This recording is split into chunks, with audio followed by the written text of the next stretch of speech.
You tripped and fell on the sidewalk, you fractured your leg, and you want to know if you have a valid case. Well, before I can answer that, I have to tell you about something called notice.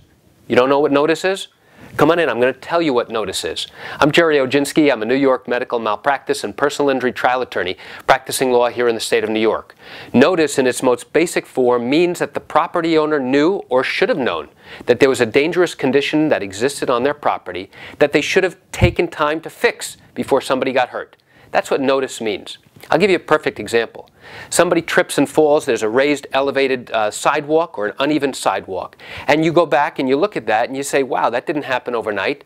That clearly was something there that occurred over a long period of time. Maybe the roots of the trees caused the sidewalk to elevate and now you have a tripping hazard.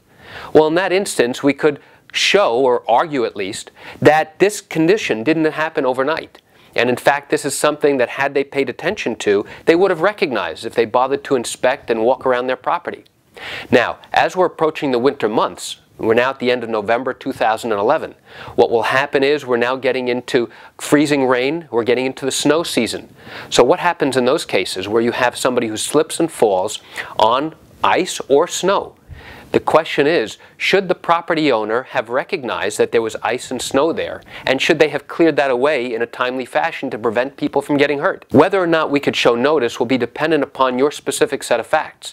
For example, had it snowed the day before, and did the property owner make an effort to clear away a path by shoveling or plowing that particular area? Well, maybe it melted during the day, and now you had a lot of water and rain cover that particular area, but at night, it went down to sub-freezing temperatures, and now it formed a slick coating of ice. Should that property owner have taken steps the next morning to investigate to make sure there was no ice?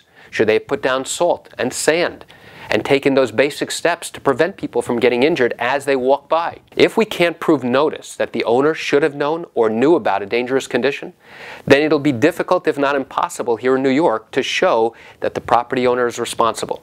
So the only way to know for sure whether or not you have a valid basis for a case is to pick up the phone and call me. This is what I do every single day. You can reach me at 516-487-8207 or by email at lawmed10@yahoo.com.